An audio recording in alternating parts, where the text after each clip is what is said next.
I see you found our little hiding spot in the universe. Don't get too comfortable. This is a place where you will find those with an experience that's out of this world, or possibly deep within your life. I welcome you to the Oracles with James Tyson. Lean forward and listen. We will pull you into a supernatural journey with guests from around the world, each one experiencing some of the most extraordinary phenomena this wee planet has to offer. Now, here are the Oracles with James Tyson. Thank you, Liam. And thank you, listener, for tuning into today's episode of The Oracles with James Tyson. It's me, James, and today I'm bringing in a friend of mine, a psychic from the other side of the planet. Well, actually, the other side of our continent. Nicole Majik. That's M-A-J-I-K. So please bounce over to the website, Majik, M-A-J-I-K-LLC.com, and you can kind of check out what she does. We're going to be talking about one of the things that drew me to her, which was fork bending. The goddess of cutlery, or maybe not, because I think she's been thrown out of every Denny's from right across the continent itself. A friend of mine, Brittany, she found her literally online and said, I took this course from this lady online, and now we're best friends, and I can bend forks, and I can do all sorts of things. And I thought, that's really interesting, but isn't that a scam? Isn't that some kind of parlor trick? Or aren't you using cutlery that's kind of the made in Taiwan, really crap metal stuff? And she, no, this stuff is really good. Brittany goes out to the secondhand stores and buys a really, like the old Skookum 1950s and 60s cutlery, and she bends it. And it's fascinating to me, absolutely fascinating to watch her do it.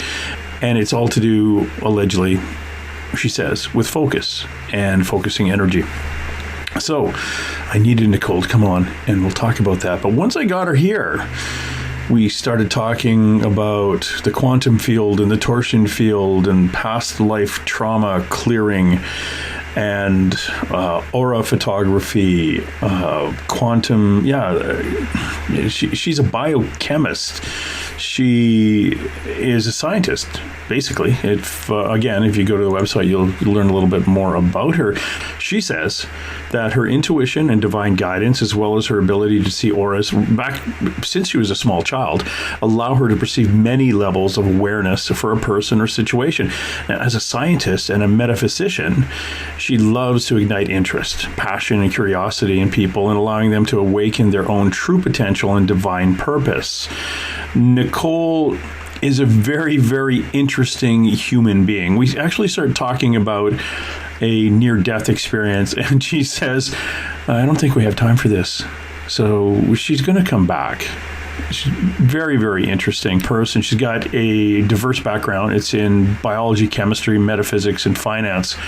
And literally, she's a scientist, which also is one of her weird illnesses too. We're almost a near-death thing. Maybe it's not the near-death, but she got mercury poisoning at one point and didn't know that, and she was going through this whole illness process. So we're going to talk about a bit about that. But yeah, great to be into chemistry and biology, and next door to a room that was used to store and remove maybe mercury from old thermometers. But of course, they didn't tell anybody that, and she had to sign one of those agreements that, you're not going to sue us, right? But we really don't want you working here anymore. It's like, welcome to corporate America. But Nicole is fabulous. She does this. She is in Rhode Island, right on the border of Massachusetts, just south of Boston, and an hour or so to south of Boston, in a small town, which name I can't pronounce or even remember right now. But Nicole Majik, again, that's M-A-J-I-K. Drill that into you, so you can go find her. You can find her on Facebook. You can find her on Instagram, and of course her website, magicllc.com, where she does a lot of things for people. She actually puts on a lot of events and does workshops. Of course, the fork bending workshop, you can go online and do those, and a few of the other things. It's kind of fun. It's kind of fun to talk to somebody who's that intuitive and that connected. I'm actually having her not on the show, but she is going to do a remote viewing from Rhode Island to British Columbia here on the West Coast in a friend of mine's house that she's moved into, which is become really active with spirit activity. So I'll let you guys know how that turns out. But yeah, Nicole's, when she has some time, she's going to shut her eyes, take a breath, and show up in my friend's house, which is it's a whole level of creepy. But anyway, before I get carried away just talking about her, I'm going to run down and get her right now. Hey, Nicole, how are you today? I'm very well, thank you. How are you? I am well, out here on the Pacific coast, and you are darn near in the Atlantic Ocean, so about as far as away on this continent as you can get to me. But it's really nice of you to drop by today.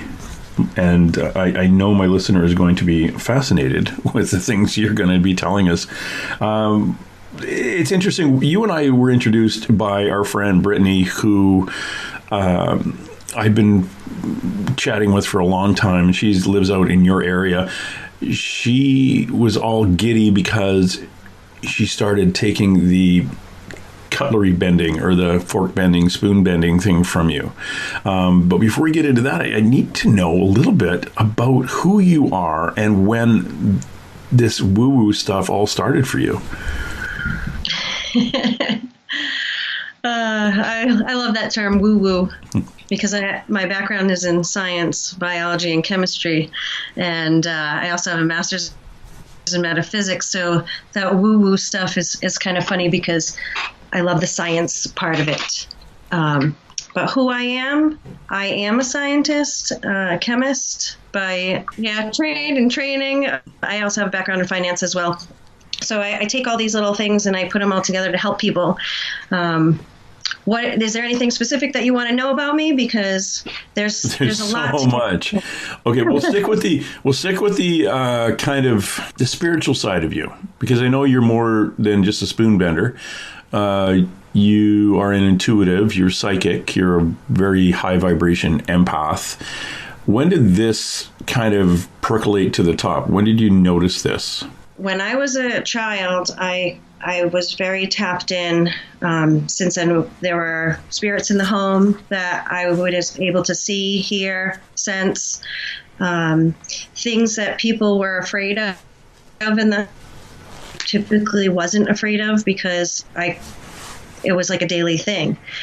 I could see auras and sense energy around people. And when I actually realized that it's, quote, not normal, I guess you could say, was when we were in church. And to me, everybody else looked like their auras would change, the energies would change around them. But when we were in church, I always saw the priest as purple. So to me, the priest never changed when I saw him. So one day the priest was green. And I was probably about 7 years old at the time. And I looked at my mom and I'm like, hey, Mom, how come Father so-and-so is all green today? And he's always purple. And she kind of looked down at me and said, like, what? Do you see color around people? I said, yeah, don't you? And at the time, it was a little bit more accepted, at least from her, because there was a Christian author that wrote something about auras and seeing that the first layer, that glow. And when she asked me that I could see colors, I said, don't you? And she said, no, but sometimes if I look really good and focus, I could see the little like whitish blue light around people. And I was like, oh no, Mom, there's so much more than that.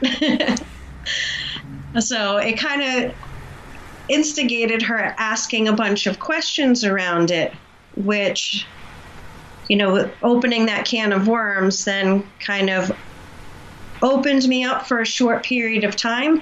And then I started to shut, because in my household, a lot of these things that we call gifts were taboo and not of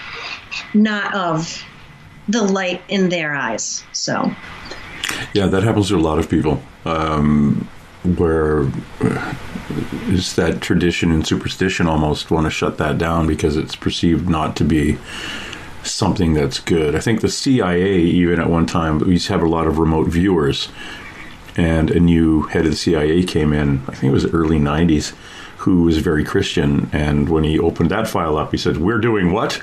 That's of Satan." So shut the remote viewing program down. Meanwhile, India, China, Russia, Canada was still doing remote viewing, looking for things. And it took a while to get remote viewers back, into the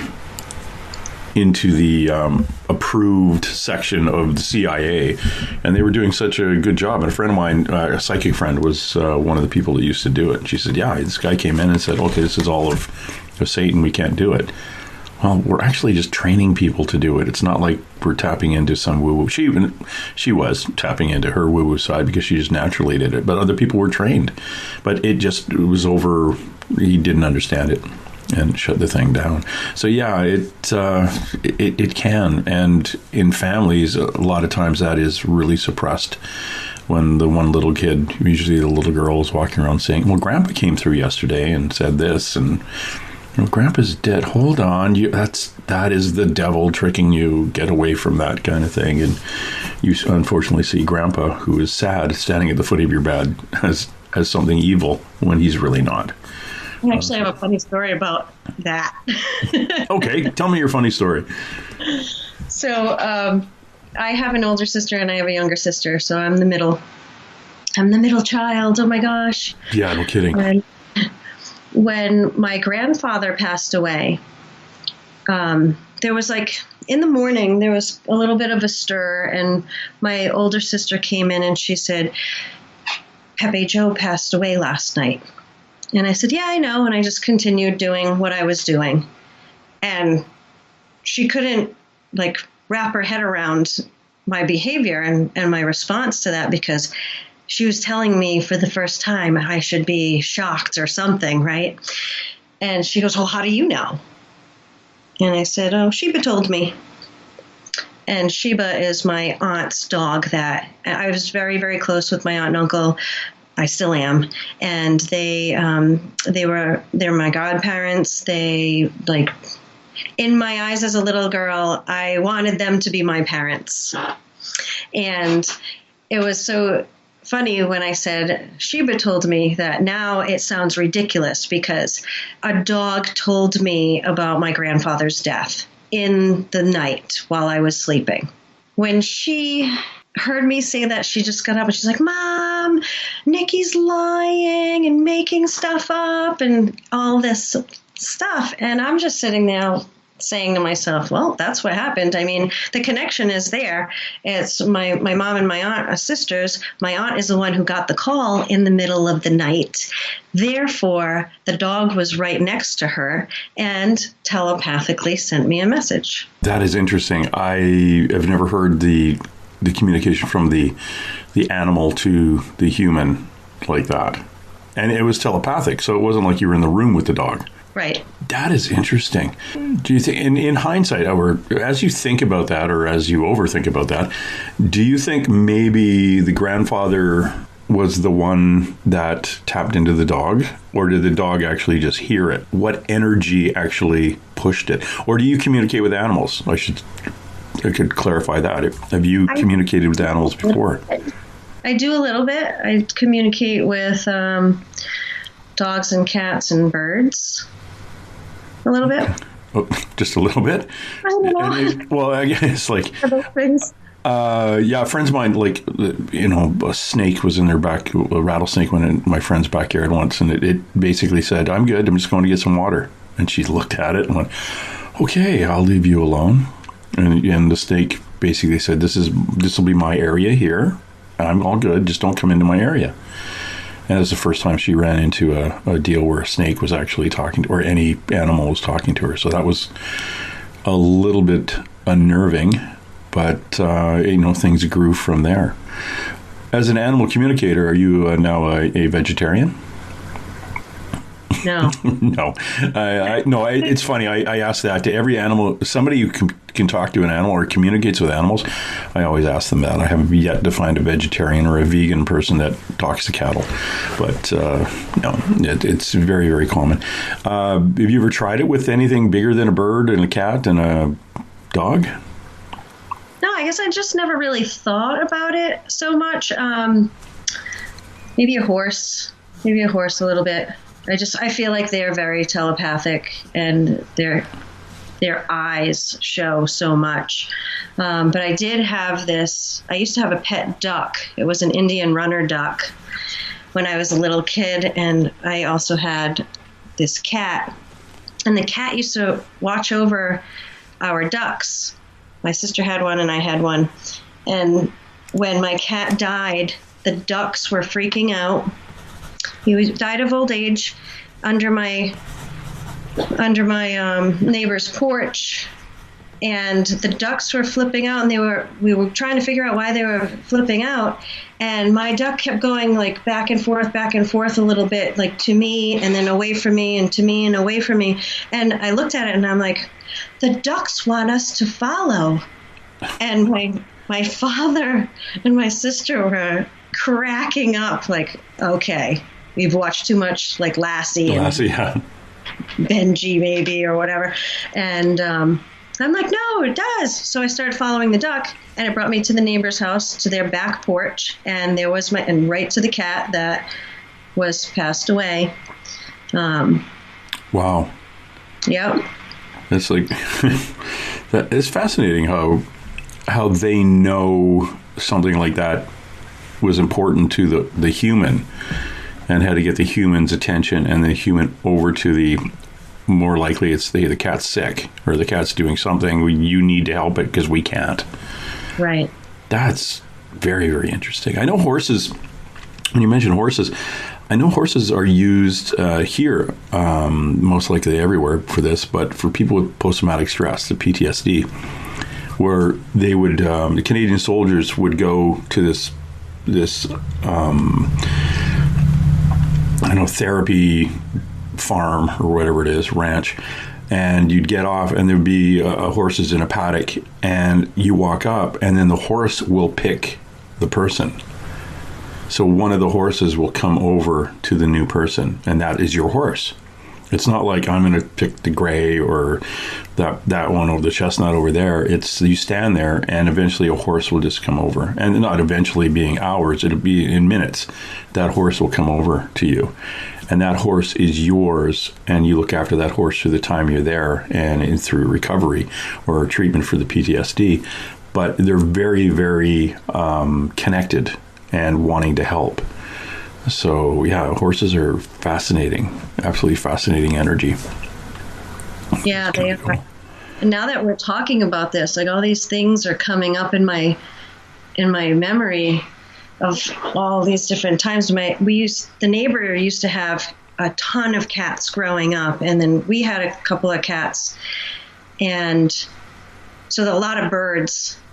There were a lot of bird fatalities, but I used to chase the cats, chasing the birds, or get the birds away from the cats.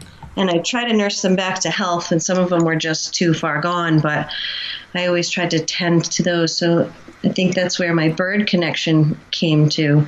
And there was a time that I was traveling down to the Keys and went to swim with the dolphins, and one of the people there, the workers there, had said, they told us all like a bunch of things about the dolphins, and we swam with them.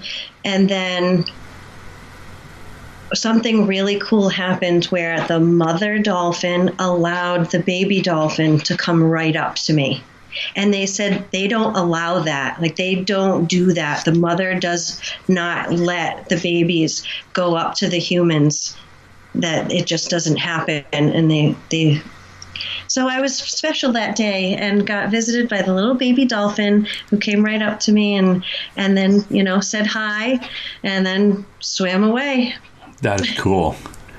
It's a gift. You've been gifted by that. Nicole, that's actually very, very cool. Now, you didn't go to a place where there was like a slough and it was a compound where the dolphins were trapped, did you? No, they have like I think they have a thing where it's because it's open to the ocean, and then they bring them. Yep. They're trained, but they don't have them contained in like a little, sardine container.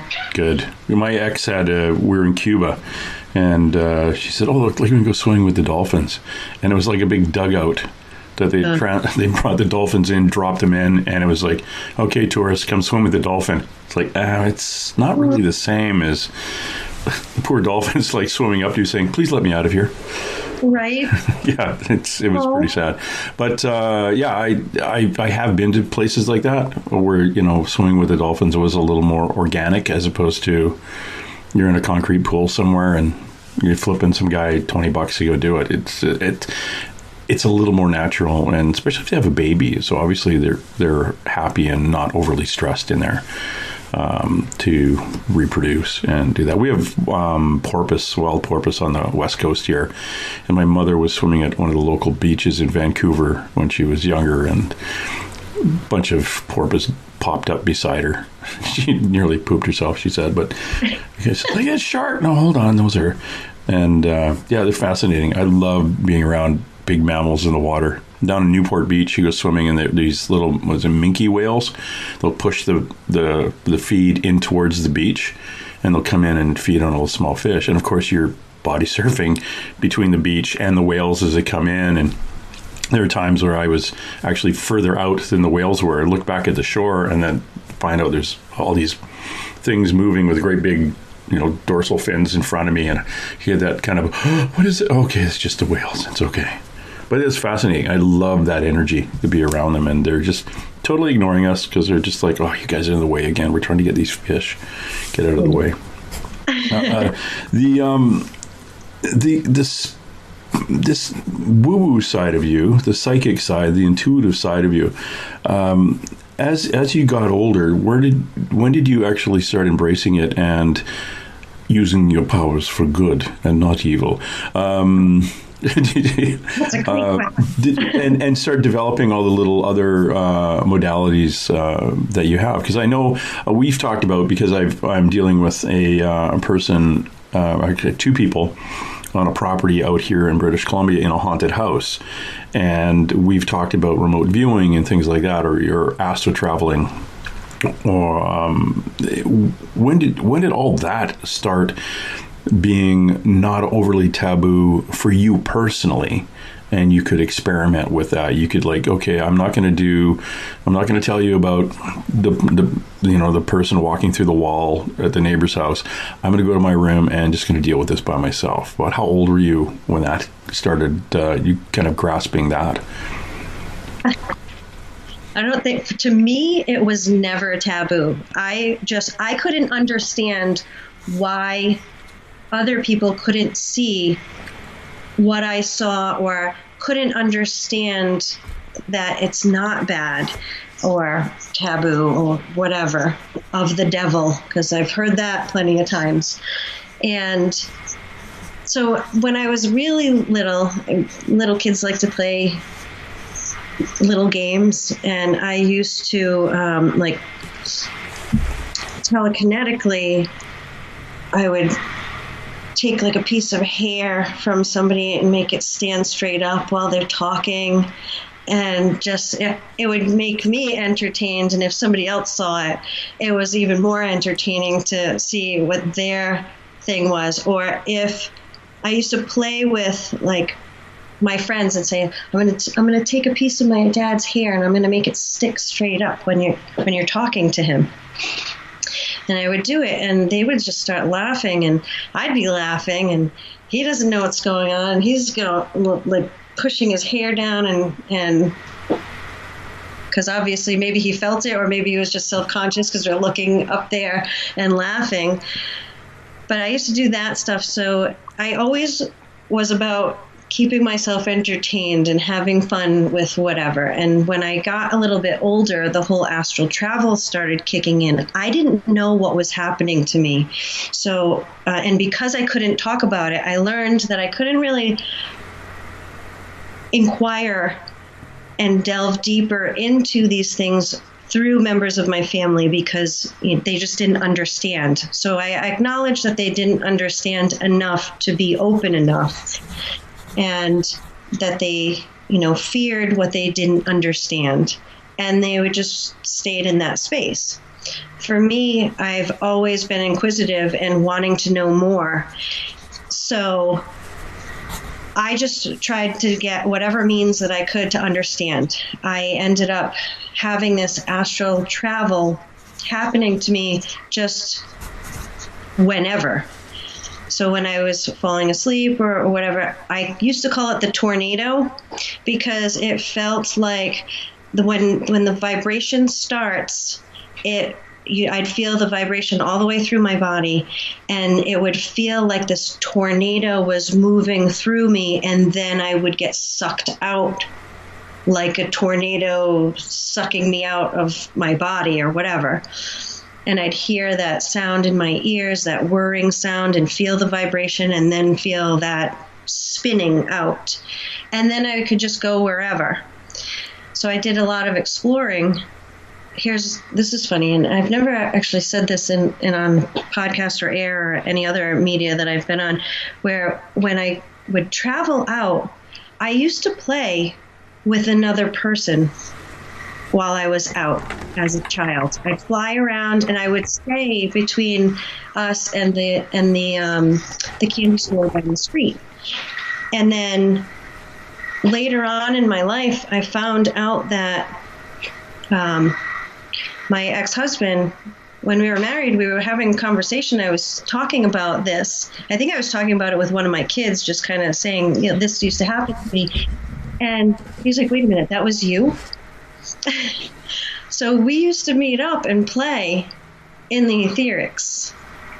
And he was very intuitive and gifted himself, but he kind of stifled his and stuffed it down and it turned it off, as a lot of adults tend to do. But that was me. We would just play and fly around and whatever. So I always thought that was a really neat thing,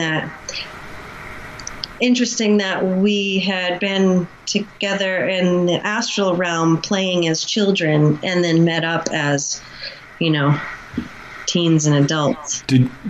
Were you guys in the same little town when you were kids? Yeah, he used to live down the street. Okay, so you guys were close that way. That is interesting. That would be an interesting thing to kind of bump into somebody who was like that. Now, if he's kind of woo-woo, he's intuitive, and you're intuitive through the roof. How are your kids? Are they that way too?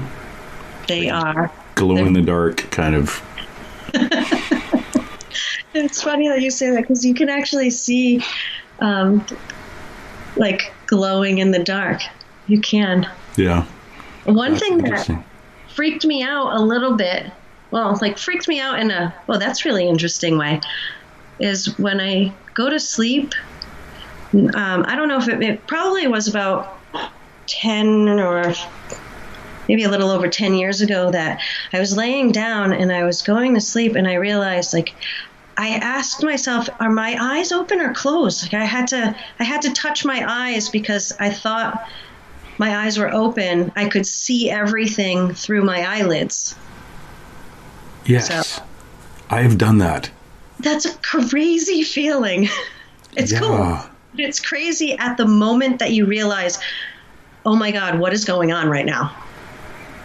Yeah, I had this feeling when that happened to me, and it happened enough times for me to be conscious of that happening in the past. I actually thought I was dreaming, and the only way I talked myself out of what was going on was I must have taken just before my eyes shut. It's almost like you take a snapshot of the room and then your eyes shut, but things are like your sister walks by or something in the room, and you think, it happens like when you're watching TV and you doze off, but you're still watching TV, but you're actually sleeping. And then someone taps you and says, are you going to go to bed? And it's like, I'm awake. No, you're not. You're sleeping. But I can see you. I can watch TV. It's like, what the heck's going on? Yeah, it was just weird. And so I thought maybe I had just taken this mental picture and it was on play in front of my eyes, and my eyes were just resting. The weirdest thing. I've never talked to somebody else who did that. Yeah, so my kids, there's one of my kids used to come into the room, trying to grab some extra cash or something, and would sneak in, or at the time my husband, he smoked cigarettes, so he'd sneak cigarettes and just kid stuff, and I'd be laying there and doing that with my eyes, saying, and then I would just speak whatever it was. You don't need in here. There are no cigarettes for you. Why don't you turn around and walk away? And it's just funny because it's so startling that when somebody does that, obviously you think that they're fast asleep, but they can see everywhere. And if they continue to start moving, I can see you standing over here. I'm like, oh my God, what is going on? Yeah, that's just my body resting over there, but I am actually looking right at you, and I'm going to the party with you tonight, so you watch yourself. We were talking to Nicole Majik. If you please go to her website, Majik, MAJIKLLC.com. Majik, that's MAJIKLLC.com. She's also on Facebook and Instagram. If we go over to your website, what are we going to find? You're going to find a bunch of things. It's actually, there are some new things that will be rolled out very shortly. So you're going to start seeing some of the pieces of that with my Transformational Empowerment Alchemy, as well as different things that I offer for workshops or events and speaking engagements that I do. Okay, cool. And I just opened it up and I'm looking at it now. Hey. Oh, there's tons of stuff there. Look at you. You got stuff all over the place. You do events and workshop. Oh, very good. My favorite part, special offers. Yeah. Special. Oh, you will clean my house. That's nice. Oh, hold on. That's the wrong. No, I will not. Actually, don't do windows. Drat.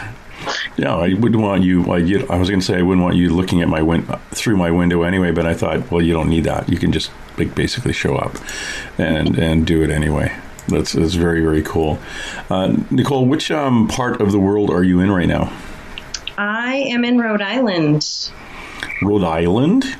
Yes. Nice. You used to live in Massachusetts? Yes. Yeah, very cool. It's places that I want to go to. I want to go out into Massachusetts. Rhode Island would be nice too, but only in the spring and summer. I think. My brain is telling me that. My family, my mother's family, they arrived in Massachusetts in 1628, I think. Oh. Do you know them? No. Yeah, they were there a while ago.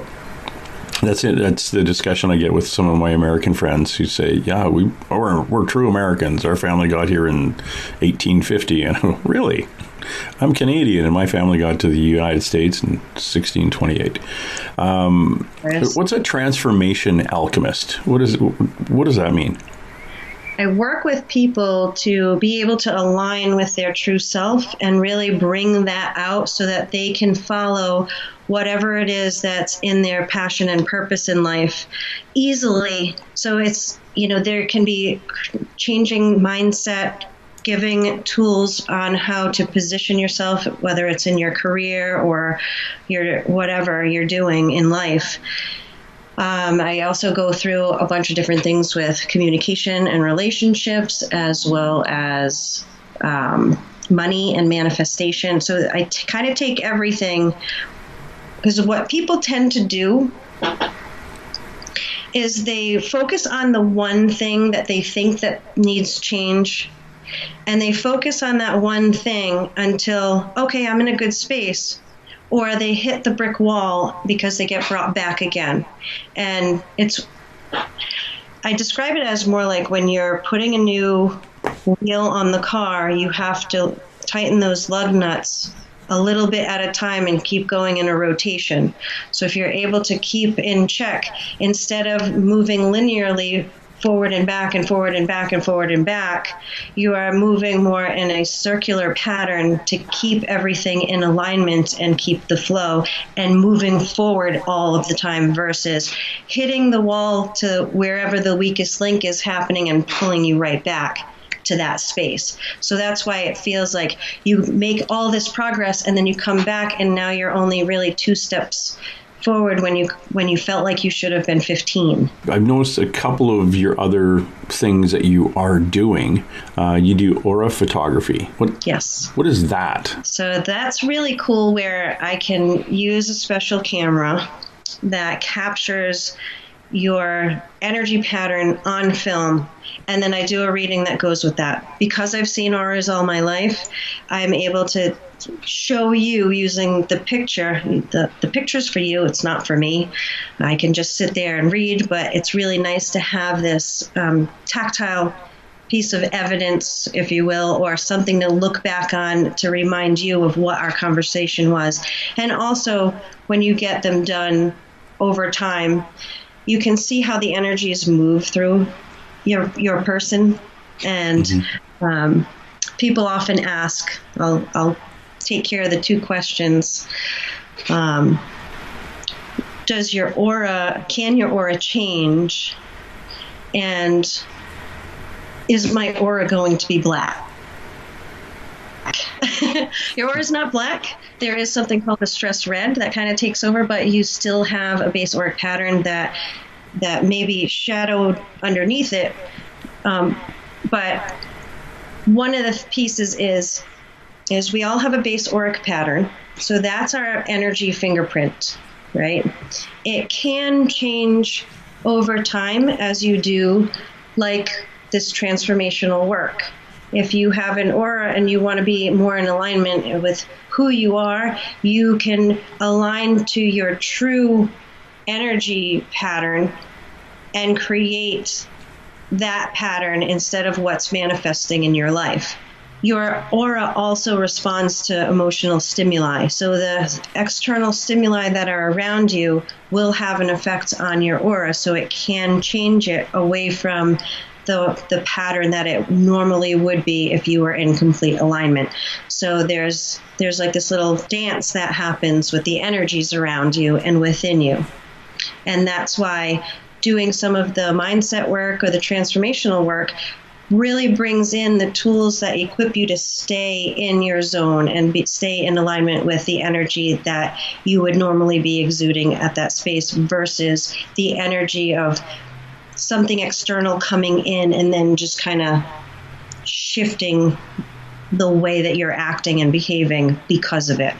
Does that make sense? Yeah, it's complicated, but it makes sense. When you were looking at somebody's aura, what type of things do they do in their life that could affect the changes? Like a meat eater versus a vegan, somebody obviously under a lot of stress versus somebody who's not, someone who's terminally ill versus somebody who's healthy.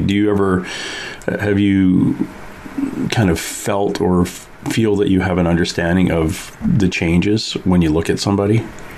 It's almost like what I'm almost getting at is getting into the healer realm, where you look at somebody and go, oh, this is broken, or because I see this, you may have gallbladder issue, or you may have, a tumor, or you may just be sad. I can tell a story of what happened for an instance that could explain what you're asking. I was setting up for aura photography at a shop that I tend to do the aura at frequently or periodically. And while I was setting up, a woman came into the store and started talking to the owner. And what she was doing was talking about something that was baffling her. Every time that her sister came over and brought her nephew over, the nephew would never let her pick him up. And so immediately I was like, okay, what's happening? Let's take a look here. And I looked up at her and I saw because I don't just see colors, I see thought forms, I see static energy kind of patches and things like that. And I saw this energy past her shoulder that was this static energy, and I listened, but I knew what I was going to say to her at that moment because I knew what it was. And I listened to her talk about the pains of not being able to spend any quality time with her nephew because all he does is cry. So I asked her if I could interrupt the conversation, and I said, I see this static energy past your right shoulder. And she said, oh my God, that's what he does. He looks over that shoulder and he immediately starts to cry. And I said, well, do you mind if I do something to correct it? I said, it's in your timeline. It's a past life trauma that is showing up as this static energy, and he's probably tapping in because I could see what had happened to this woman in a past life. And it was not anything good by any means. And it's like one of those movies that would be like, this is extremely graphic and horrifying, and there should be no children allowed in the room while you're watching this. And you probably shouldn't be watching this either, that kind of thing. So I just started working in the quantum field. I usually go into like the torsion. I use a lot of torsion field physics. And I followed the energy, and then I corrected it. It corrected the timeline for her. And it literally only took maybe 30 seconds to a minute for me to do. And she said, how will I know? Because I asked her if she felt anything. She said no. And I said, that's okay. Some people don't feel a thing. There's no right or wrong there. And she said, well, how will I know? And I just smiled at her and I said, you'll know. And within 24 to 48 hours, I got a call from the shop owner that said the sister came in and just was like, I need to know what that girl did, because whatever she did, I want her to do to me, because I brought my son over to my sister's house and he didn't cry. They spent the entire day together laughing and having a great time. I never know what happens. Sometimes I do stuff for people and then we're on our way and you never hear from them again. And I just trust that whatever needed to happen happened and blah, blah, blah. So I, as curious as my mind can be, I've had to learn to let it go as far as any feedback and validation, just because when you walk in this path, you can't expect to hear anything back, right? So when I heard back from that, that really is my passion about impacting people's lives in a positive way so that they can just be happy and be where they need to be at that time and moving forward. And that was like the best gift of that entire year for me to hear that happened. That is very cool, Nicole. First of all, the policeman in me wants to know the trauma, but that's her stuff. When you're mentioning the quantum field and the torsion field, what is that area that you work in? It's, think of it this way. Probably the best way to imagine it is like, if you think about cartoons where the cartoon is moving and it's leaving a trail behind. Or remember when they used to put that little trail on the hockey puck on TV at one point? Oh, Lord, yes. Yeah. Okay. So think about that, where you see like that streak behind that hockey puck. Well, now imagine you walking around and your energy is leaving this trail everywhere you go. Okay. That's torsion field. I end up going into the torsion field and tracing energies to a source or a timeline or something and see if there's like a break or a jump or, it's hard to describe what I feel when I do it, because it's just like everything is happening all at once. Because the time isn't, there's no time, there's no linear time to wrap your head around a linear time. But it's flat, like, yeah. It is. It's just like you're there and you're feeling all these different spaces all at once. So it's not like you're traveling through it. You're like there. Okay. Yeah. Multiple spaces at the same time. Now, and this, then to add the picture in my head of this trail coming out behind a human being as they move, this trail itself, when you step into that trail, or when you, I would almost say occupy the trail, when you tune into the trail, it's not connected directly to the meat sack that person's in. It is their soul leaving it. And therefore that trail goes multiple lifetimes. Yes. Okay. So you're seeing something. It's not just like using the old hockey puck thing. And this is for people who don't understand this. At one point, somebody decided the puck on television was moving too quickly for people to follow, which was bizarre. And they put this blue kind of this blur behind it. But it's not really fading away. It's actually continuing to go. Maybe it fades away, but in a timeline that you would take a long time to get to, if there was time. It's basically multiple lifetimes, and until it ends or it starts or whatever. So you get into that and then go back. And again, using the term going back is identifying a linear timeline, but it's actually, you just are there. Yeah, and you see everything into that space. Because for me, for that particular instance, so I feel different things for different situations. So when I think about that woman and looking past her shoulder, the static energy that was there, it was like I connected with that static energy and then went directly to that trauma. Yeah, I went directly there. So it's almost like if you open up a door and you step in and you're just there where you need to be. So sometimes it's in multiple locations and sometimes it's in one specific space-time, whatever. And yeah, because you're dealing with the like you're focusing, okay, there's a trauma.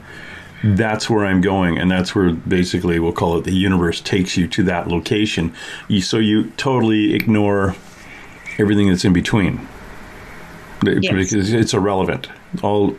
Everything that's in between and what happened before the trauma is irrelevant in the task that you were there to complete. Yes. So the universe says, no, you're here to do this. The universe being whatever your angels, their guides. It's like, okay, we've brought you two together at this point in time because it's time to get rid of this thing. Yes. Which is interesting. Which, now, you're out because you're right on the border of Massachusetts and Rhode Island. The location that you go to, is that Collective Souls, or was that somewhere else? That was Collective Souls, yes. And Collective Souls is at 59 Main Street, in a town in Massachusetts that I can't pronounce. Acushnet. Acushnet, bless you. Acushnet, Massachusetts. It's and again, if you go onto Nicole's website, which is Majik, MAJIKLLC.com, and if you live out on the east side of Rhode Island, I always like saying Rhode Island. Where do you live? I live on Rhode Island. It's a cool area, and I really want to go there just because it's filled with history, and which is kind of funny because the entire planet is filled with history. But that's history that I want to go poke around in, and it looks like it's a really cool little place. There's a lot of haunted history. What kind? Haunted? Good haunted history, yeah. Perfect, because that's the kind of history I like. The Bridgewater Triangle. Oh yeah. Talk a lot about yeah, the Bridgewater Triangle. What is that? Because you and I had a phone conversation. You brought that up, and you said it was kind of like the Bermuda Triangle, but in a different location, in Bridgewater. What is the Bridgewater Triangle? Bridgewater is a town in Massachusetts, and Bridgewater Triangle. I don't know the exact points of it, but there's a triangle there between that encompasses this marshy area, and Bigfoot's been spotted there. There's what else has been? A thunderbird, I believe, has been spotted there. There's a lot of paranormal activity, whether you're talking about alien ships or other elementals and things like that. So. Yeah, there was a documentary that was made, and some people that I know put together that documentary called The Bridgewater Triangle. So if you want to hear all the things about it, you could check that out. But there's some really creepy stuff that happens there.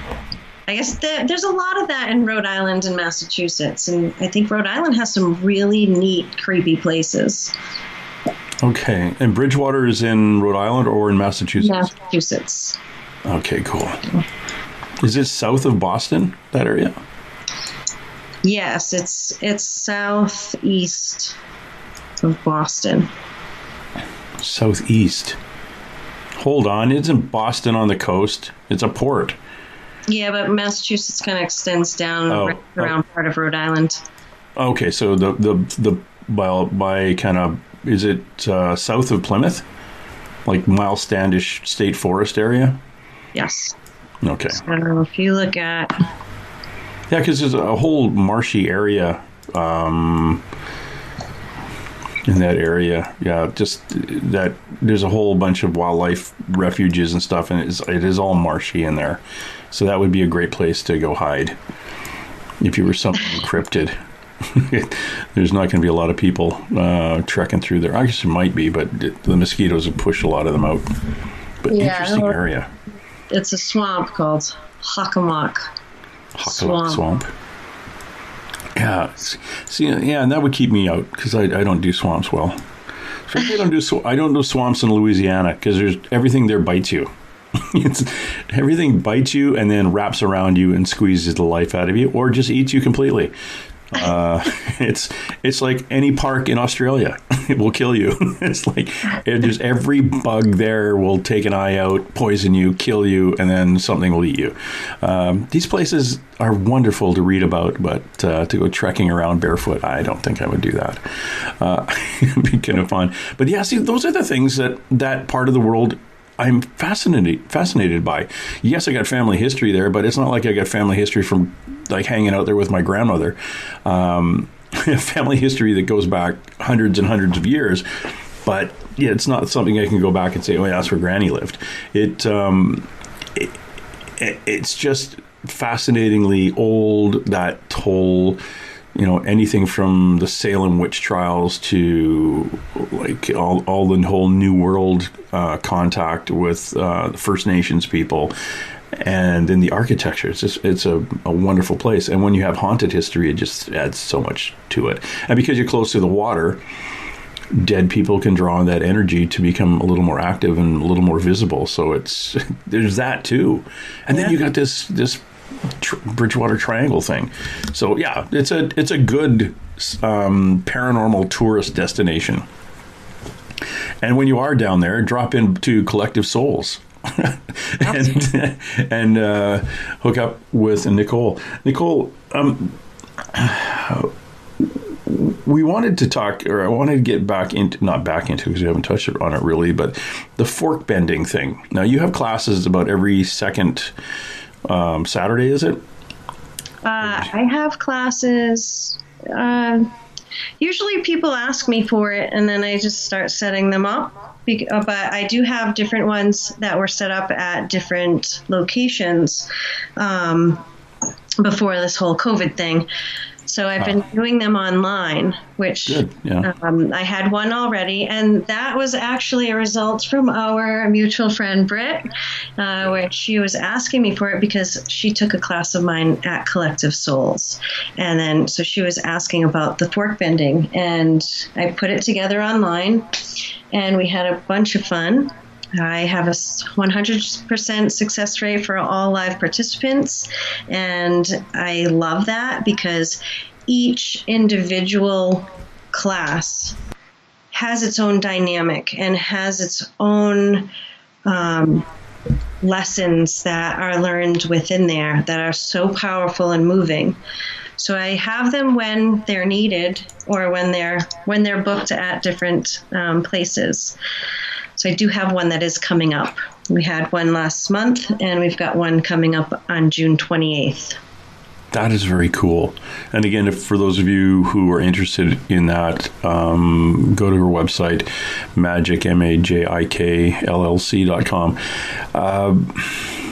I'm thinking that the people that come to these classes are already a little bit connected, like to the woo-woo, we'll call it, or a little bit higher vibration people to start with.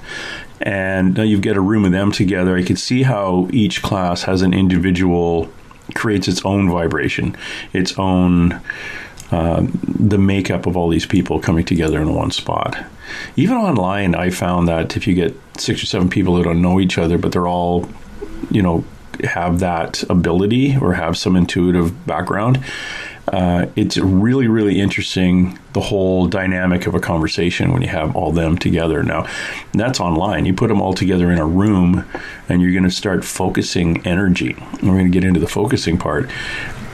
That must be fascinating for you as a practitioner to be standing up or sitting down in front of them, and it would be like sitting around a whole bunch of little campfires and getting the heat from them all. What's that like to have a bunch of intuitives in one spot, all looking at you with holding a knife, holding a fork, holding a fork, without hot dogs on them,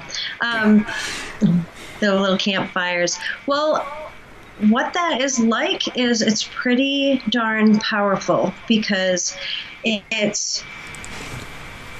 I'll kind of take you through what goes on with me with a class, because it's always very exciting walking into the classroom, waiting for everybody to arrive, because I usually don't know everybody that's coming. I might know somebody, I might know nobody there, and they come in and immediately the energies start connecting between the people.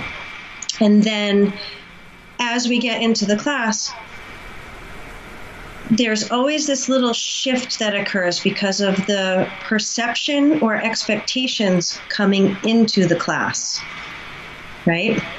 And then once they see what this is really all about, all these aha moment flares are going off in their energy fields. So it kind of is a little bit campfire-ish because all these little sparks are flying everywhere. When you get everybody together and you're all sitting there, and it's not like they were captive. They're all there because they want so badly to learn how to do this. Take me through a class and how you get somebody to focus, and what is the focus of the energy? How do you do that? We focus by not focusing. With a focus. Focus without focusing, but with a focus. So what that means is, I use the whole scene in the Matrix to kind of explain too, because most people have seen the movie The Matrix, and when Neo walks in and sees the little bald boy bending the spoon this way and that way with his mind, and he's confused, the bald boy says something along the line of, well, once you realize that there is no spoon, then you'll understand. And Neo's like, there is no spoon? And the bald boy says, no, there is only you. So once you recognize that you are the spoon, you bend. Oh, that clarified everything. What that means is that we are all made up of the same substance. So you can take a spoon or a fork or whatever, and you can look at it as, this is outside of me. This is not the same matter and substance that I'm made up of. But when you deduce it down to pure energy, which is what we really are, then you are, because we are all made up of pure energy. We just have different shapes. We have different materialized forms. But when you can actually open that window, I call it the window of miracles. That's what I term it, because that's what it is to me, and that's what I use it for, to show people that you can open up this window of miracles and step into that space, and you can now release whatever it is that you want. And that makes profound changes in people's lives. Profound. I've had people leave there saying it's the most spiritual experience of their life. I've had people come back to me like my intuition is like blazing from either my third eye or the fork bending workshops. And it's like there's these shifts that I take people in because I'm helping them focus in a way that they're not even seeing that in focus at the time. They're just doing and like being in that space. So when I help them to bring the vibration to a certain space that they can then tap into that, that's where the magic happens, because people are realizing that I can bend this fork, but it's more than that. It means I can step into that space, and I know what it feels like now, because when you open that window, it has a very specific feeling. And when you step into it, it has a very specific feeling. So in your workshops, really, the fork bending part of it is just a byproduct of what you're opening in the person. Yeah, that's your white belt in karate. Maybe one stripe when you bend. That is kind of cool. How long have you been doing that? I've been doing it for about the fork bending as a class, about 10 years. Oh, you'll get good at it. Don't worry. I know. What is the biggest thing? Like I've seen, like our friend Britt. She was talking about. Okay, she's giddy, and I watch her little videos all the time about her bending stuff. I think she's wiped out most of the cutlery in that part of the United States. She's off buying it, going to the secondhand stores and buying boxes of it, which is amazing. And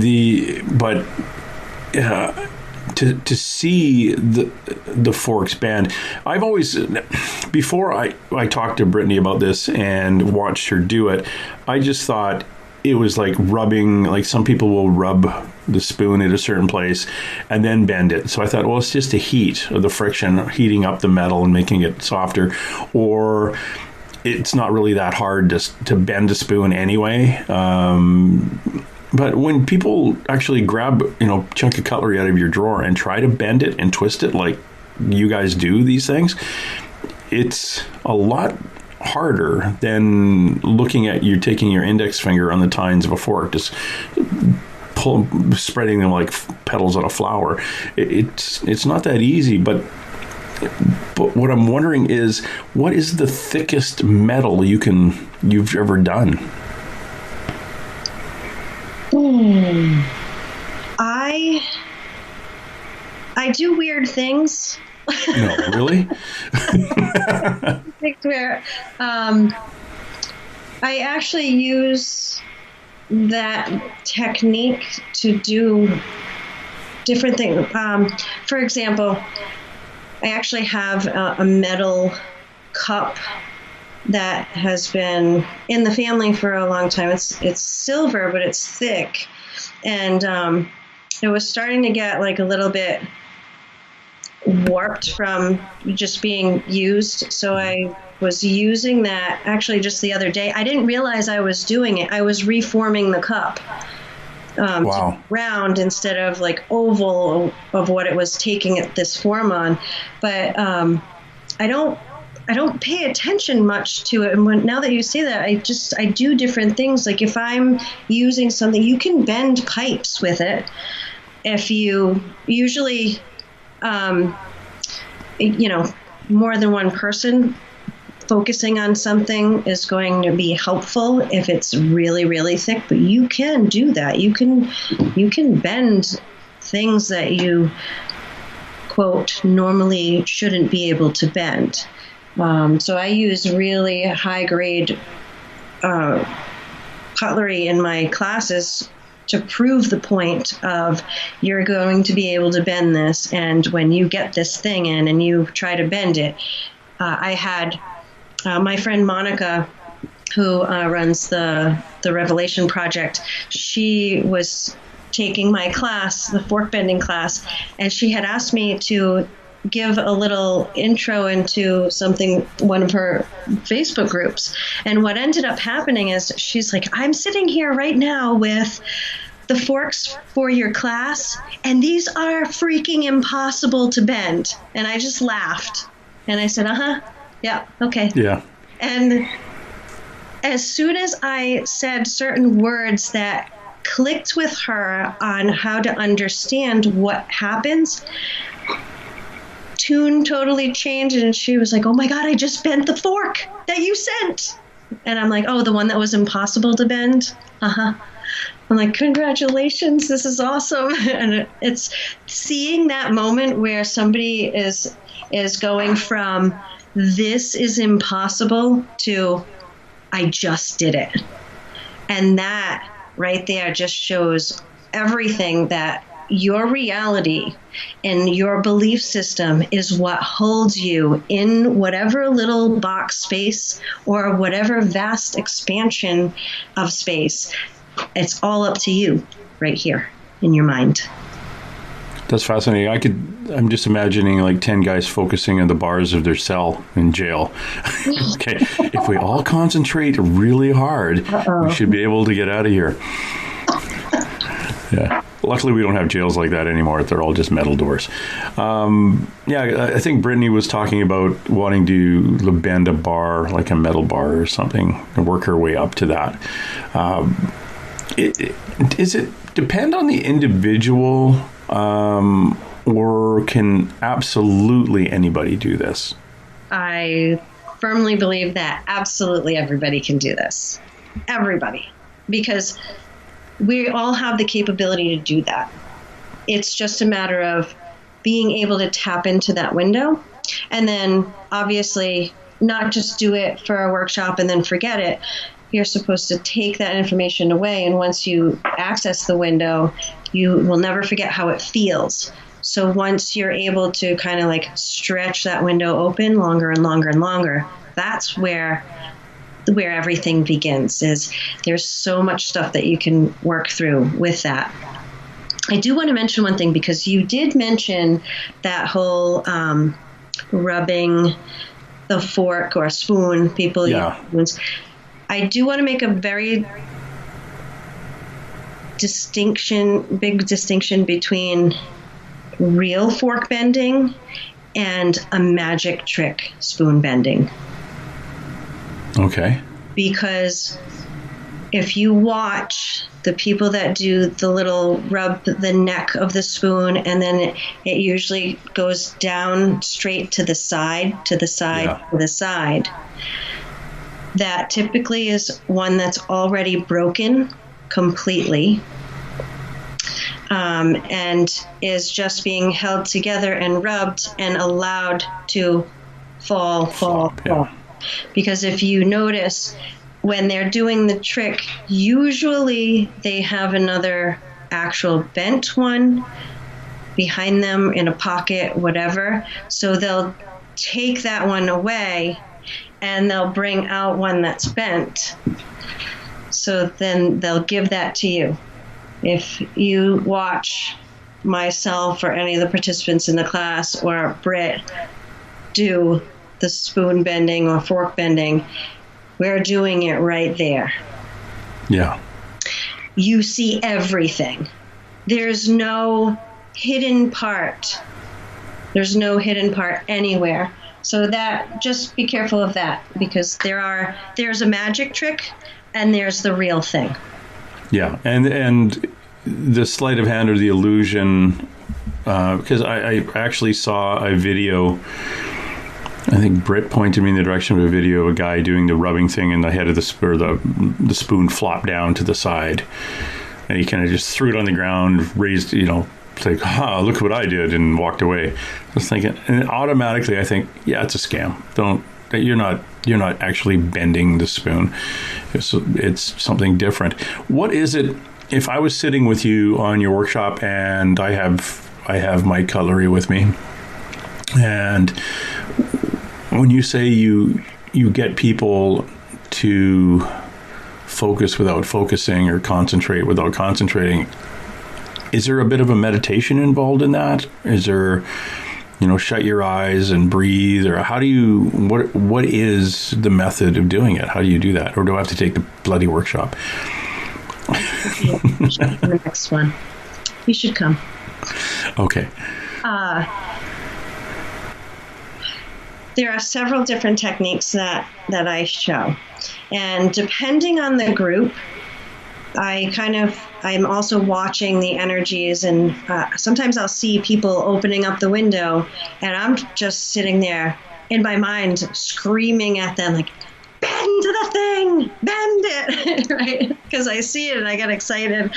But there are different techniques, and different people and the way that they think need something else. So I teach different things. I usually start off with some easy ones that many times there are people who do a lot of energy healing or Reiki that are in the room. And there's a difference between running energy and doing Reiki and energy healing and opening that window. So you can use the energy healing to access that window, but it's not the same as opening it. So Okay. that's what I have to show them, people coming from that side of things. Then there are people that are extremely analytical in their heads, and there's a ton of stuff in there, and they're analyzing and overanalyzing everything. And a lot of times, that type of person can also be like, do it, and they're just focusing on the task that has to get done. So that person goes into my category of, okay, that's a different technique. So usually I watch them not be able to do it for a couple of techniques in, because their mind is going to pick up on something else. So then I switch over to that. So I'm kind of moving through different techniques for different people. And then there's sometimes people are so much like wildly in their heads that I have to rip them out of it. And then so I have a special technique that I use for that, which is, it seems a little silly, but those are the people that usually are, they're the latter ones to pick up on it, but it's because of that. And I almost have to get them into that space of, okay, I'm ready to do whatever you tell me to do at this point, because what I'm doing isn't working. So there are different people in the room, and I usually have a complete mix of those people. This last one online was interesting because people got it so quickly. So we were able to actually go into more advanced work with that window.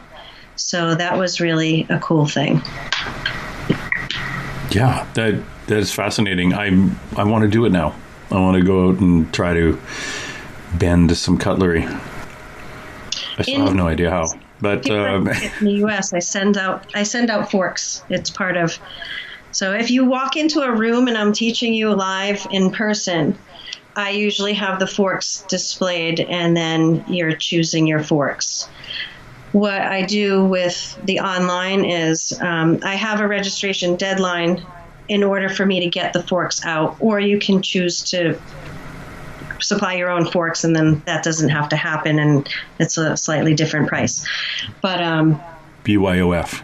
Yeah, bring your own fork. Or you can choose to get a couple of these babies that I have sitting in front of me right now that are like super thick. Yeah, well, that's it. If I was going to try one, I don't think I'd start at the one I got from Denny's. I'd start with one of the older ones that you kind of find at the secondhand store. And I know Britt was trying some, and I told her to go to the secondhand store and get some old ones, so when she bent them, she can make a mobile out of them, because the older ones sound really cool when they jingle together. There was a lady in my neighborhood, and she had all these antique spoons and forks hanging on a mobile, and they weren't bent; they were just straight. But when it was chimes, it was beautiful sounding, and I thought hers would look really cool. I'll twist it up and hang it in a tree or something.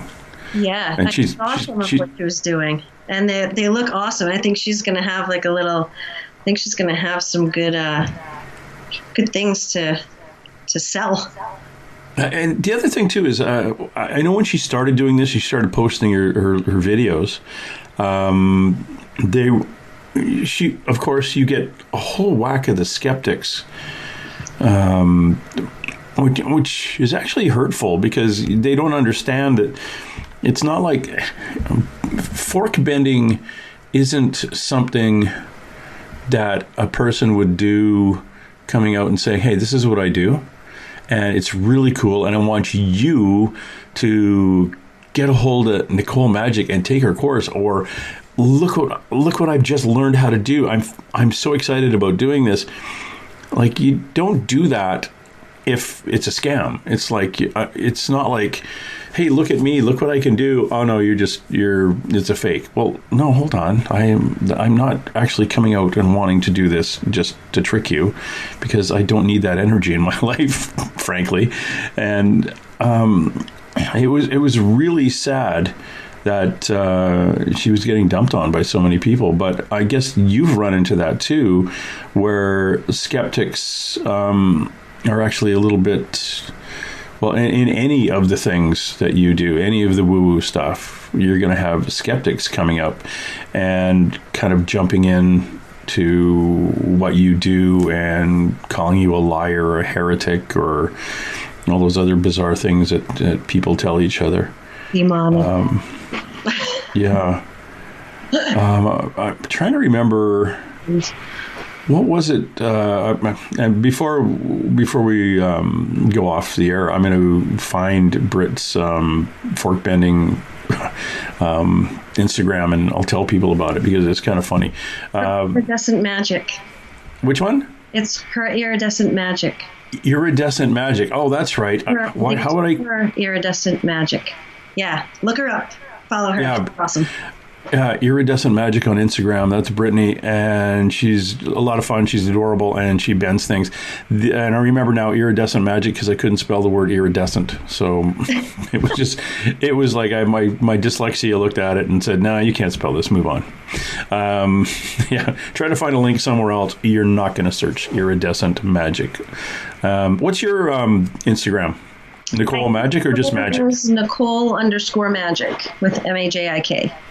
Okay. And Facebook, same as Nicole Majic? Facebook is Magic LLC. Okay. Magic LLC, just like the... me as Nicole Majic, too. I actually have 2 pages. Well, look at you just bouncing around like you own the place. I do. Yeah. I think I have 3 or 4, so it's the same thing. It's like... People say, how you never, like, I sent you a message and it took you like 2 days to get back. Did you ignore me? No, I have almost 5,000 close personal friends on Facebook. And if I get 10 messages a day, it takes a while. But if I get 20% of my friends on Facebook sending me messages every day, it gets a little busy to get back to people. So please bear with me. Okay, and again, the website for Nicole is Nicole Majic, and it's Majik, because that's a cool way of spelling it. And then you can go there and you can find out all her, what events and workshops are coming up and all the other stuff that she does. Do you teach anything, or have you ever done anything to do, like, well, you do the aura photography, which is kind of cool. What is the alchemy of transformation? That's one of the little things that you get going. It's more. I was gonna actually tell you what it was, but I have no idea. So what is it? Alchemy of transformation. Well, the Alchemy of Transformation is basically my process. It's the program for if somebody who wants something more in their life, that their fears, their patterns, all kinds of things seem to be sabotaging, or you're self-sabotaging you from living the life that you deserve without compromising who you are. It's a program that brings total transformation into your life through all different aspects. I use what I call the 5 pillars of success in there, or 5 pillars of transformation. You can term it either way that you want, but it's very strategic and brings you through a specific process of awareness, identifying your triggers, and also then repatterning or reprogramming your mindset in order to go into this space. So I have different things that I go through with people, specializing in tailoring it to what it is that they need. So this is actually part of my membership program that's going to be rolled out shortly, and I'm just waiting to hear back on the web and techie people that I have on my team that will be giving me when I can start rolling out my target date. So all the stuff is being prepared right now and on the tail end of that. So really, really excited about rolling that out and helping to change people's lives, because it brings in a lot of the science and quantum physics with everything and with changing your life, because I know what it's like to go through so much all at once. And when I almost died from mercury poisoning, it seemed like every area of my life, bless you, every area of my life was in shambles. And really the only thing that I had to hold on to by a thread was where my mind was and my mindset.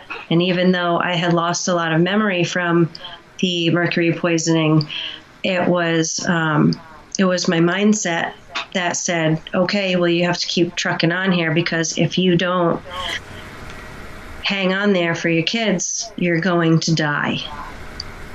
And I refused to die, and I knew I had a purpose in my life. So I said, okay, well, how do I figure this thing out? And that then started me on my process of creating the alchemy of transformation, because it's what I did in my life and what I continue to use in my life every single day to continue and reach my goals and my dreams and things like that. And I think everybody should be able to walk in that in a complete fearless mode. And until you get there and actually experience fearlessness, people don't understand what that is. You can think about it, even myself, thinking about what it's like to be fearless, and then actually achieving that state of mind that sometimes I'll sit there and I'll try to feel fear in different scenarios, and nothing seems to really faze me with an actual fear. I cannot, because I'm in alignment with my true self, my true purpose, and my divine essence. It doesn't allow you into that zone anymore. So your frequency, and maybe this is where you say you glow. I've heard that from many people before, but it's like I think you glow in also a different light, because you're at a different frequency where certain things just cannot penetrate through and disrupt your own alignment. Yeah, that's fascinating, and I want to take the course because I want to get to that place. I have gone through I was gifted a meditation a few years back. When I say gifted, it literally just came to me, which I know usually that's a gift. It's from somewhere else. But I went back as far as I could in my mind to when I was bullied as a kid or hurt. And I was basically told to just add 3 words, I forgive you.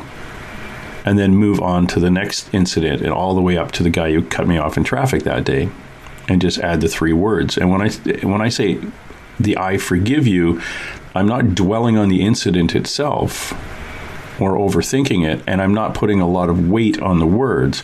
And I describe it as the guy in the banana export factory where the bananas are going down the conveyor belt and he's putting the Chiquita stickers on them. That's how quickly it hits. And I did that for 6 or 7 nights before I fell asleep. And I went back, on the last night, I went all the way back to the first time I was bullied or hurt or whatever the incident was. And I went to say, I forgive you. And in my head, I said, I friggin' don't care anymore. And everything that I had felt and carried all my life was given back to those individuals. So I no longer had it. And I swear I was like 4 inches taller the next day. And the byproduct of that is I can't get angry. Isn't that awesome? So I can't lose. And I discussed this with a number of psychics over time on our show. I used to have an episode called Two Mediums and a Large. And the mediums, we would talk about it. And it was like all the pain that I had felt from being bullied or hurt or whatever it was in my past life. It was like I took that anger and I took that pain and I put it in a quiver. And now my quiver's empty. So I would use that when I got angry. But now this quiver's empty, so I'd reach back when I think I should be angry, and there's nothing there, so it's okay. So I cannot lose my temper. But I also have to do the forgiveness every so often, every 6 months or so, because, of course, something's going to happen in your life where you're like, oh, really? And then but I do it a lot quicker now. If somebody does something or says something stupid, I just like, yeah, okay, fine, and move on. But it's very, very interesting to go through life a little bit taller and a little bit more open and a little bit where nothing really bothers you. And that's similar to what you're saying about the fear. If like I've done it for basically putting up with stupid people or people that are in a bad place in their life. I shouldn't call people stupid, but they're people who say things hurtfully or do things that are hurtful to someone else or me. And I now can step back and look at it and I see it completely with a different eye. That is one path or one string, but you've showing me a string of fear. And it's a similar. I see it as being similar. That once you've captured that, or once you're under control of that, it's very refreshing. Yes. And you don't have to be afraid of being afraid anymore.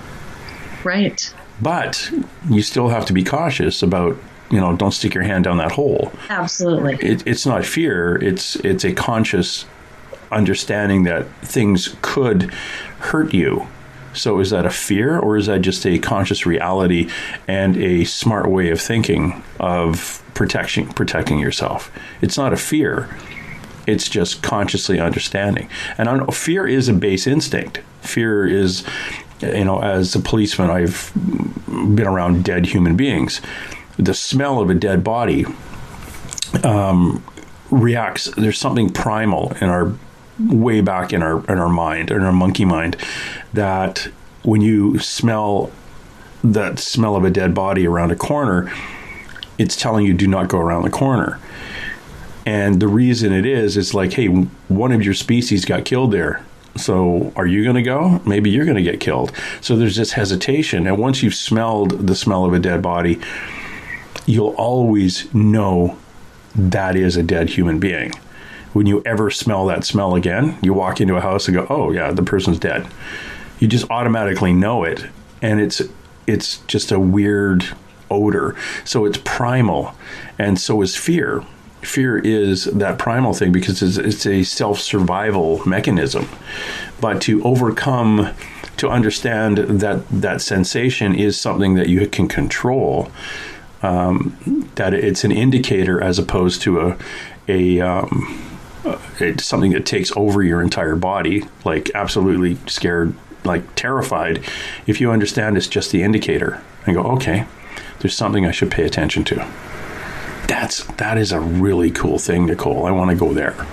Yeah, it is a really cool thing. And I kind of want to go back to your thing about the going back and saying, I forgive you, because there's like a dualistic element there where I forgive you as the person who did something in violation of me, right? Mm-hmm. Being bullied.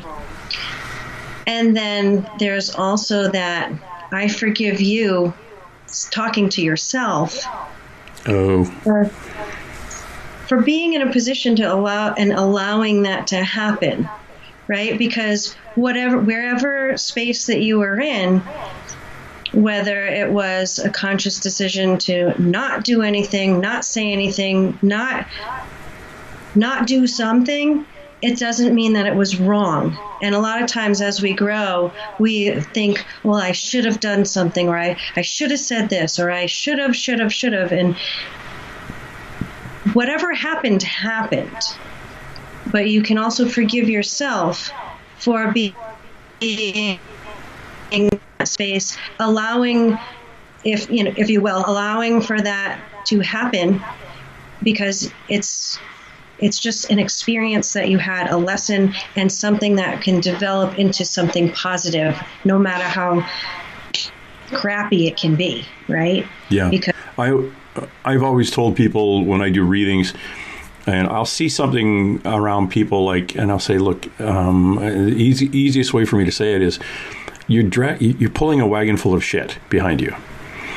You've got to let it go, but remember the smell. So when that smell comes at you again, you can go, oh no, been there, done that. Great way to put it. Wax on, wax off. I'm going to take a step back. But you don't have to drag it behind you.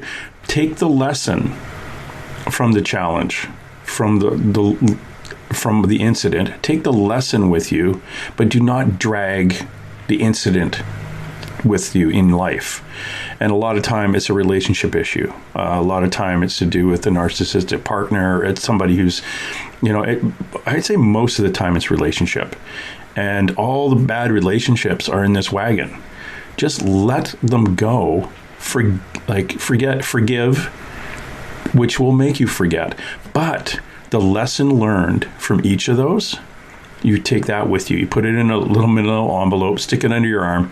That's all you have to carry. Or, put it in a USB because it's easier to carry. So you're not dragging this thing. And people drag them. Again,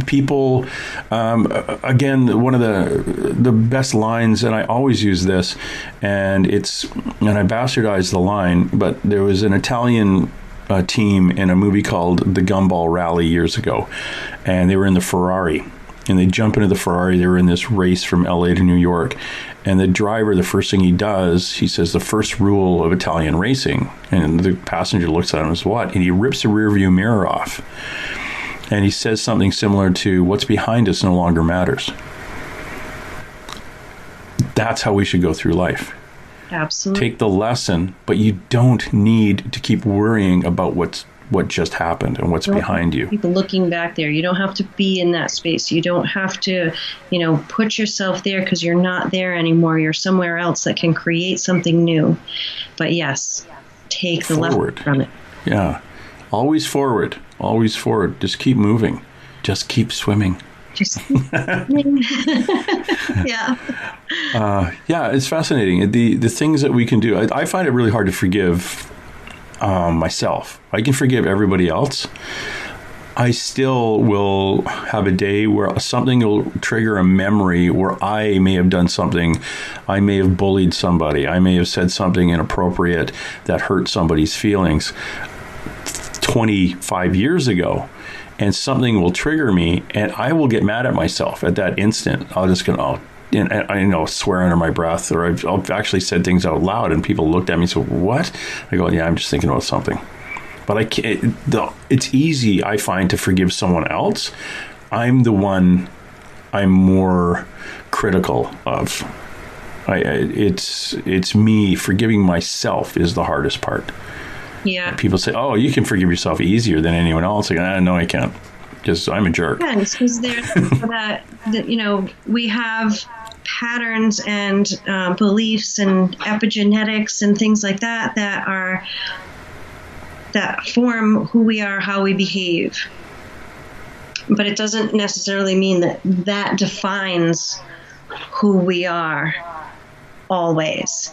And when we can take a look at how it can be hard for us to forgive ourselves in things, that kind of, you have to take a look at where that comes from. If it comes from guilt or shame or whatever, and then seeing where that pattern lies. So these are some of the work that I do with people, is uncovering, peeling back these layers, because sometimes things propagate as something completely different than the actual root of what the cause is. So the effects and the behaviors and the different pieces of it can unfold as completely different things than what's causing the disruption. Yeah. For lack of a better word right now. And it is like a disruption in the universe, in our own universes. Yeah, a little glitch in the matrix. It's fascinating. Hey, how did you get mercury poisoning? Yes. It was a compounded effect. So I mentioned that I worked in chemistry, and I thought you were going to say you were a hatter. I used to make hats, and it was a compound effect over time. Yeah, but I do say that Mad Hatter syndrome, that's a real thing, because when that stuff gets into your brain, I experienced it, and it is crazy, the stuff that happens. Doing and saying things that aren't necessarily you, and not knowing or not remembering things. Like, I had pieces of my memory that were just wiped out. But going back to the question, how did I get it? I have a genetic mutation that I cannot process heavy metals. So if they build up in my system, I cannot get rid of them naturally. They have to be chelated out. So there's one thing, and I found that out through the process of my poisoning, because I was tested for a year and a half before I figured out I had mercury poisoning, and asked my doctor to test for it, of which I got laughed at, and then had to convince him to just get the test so we can actually see it and at least rule it out if that's not the case. But it was the case, and my levels were dangerously high, that I ended up seeing a specialist. So there's that piece. That specialist showed me that through my mercury poisoning, I had this genetic mutation. So couple up this genetic mutation of not being able to get rid of heavy metals with a chronic exposure over a period of time. My office used to be right next to what was called the old thermometer room. And they were actually doing work in there in the HVAC system and things like that. So there was something that was coming into my office. So I really believe it came from there. I was lumped into a layoff after I asked for them to test the room. Yeah, that's the easiest way to get around that. Yeah, and then I was lumped into the layoff of people on a project that I was actually no longer working on. On top of that, but I had to sign a paper that said I wouldn't sue them to get my severance package and all that stuff. And all I wanted to know was what was wrong with me, and I wanted to be healthy again. I actually went through a pregnancy like that. Wow. And in the beginning part of it, the very beginning. So I don't think my levels were very bad. So it was just kind of accumulating in my body, and it was little things that happened along the way. My hair started falling out. I had all these weird things that were happening, and nothing screamed out mercury poisoning, because it was just things that, it's just stress. It's just this. You have, I was getting hypoglycemic. I had to take care of that. It's like everything was just compounding. And then I had some amalgams that I ended up getting those taken out, because every time you chew with your amalgams, you're releasing mercury into your system as well. Follow-up question on that is, have you ever died? Oh, well, I guess that's a loaded question for me, because I had a near-death experience where, God, do we even have time for that? I had a near-death experience. I never was on a table flatlining that I know of, but several things have happened in the near-death experience realm. Okay, because it's very common for somebody who's intuitive as much as you are, is that they've passed and then got better, and when they come back, they're tuned up, they're cranked up a bit, their abilities. Well, that did happen when I had my near-death experience. Okay. Yeah, we won't go into that today. Yeah, I'll come back to that some other day and have a whole near-death conversation with you. Sweet. But yeah, that's one of the questions I have. My last question for you, what do you think happens to us when we die?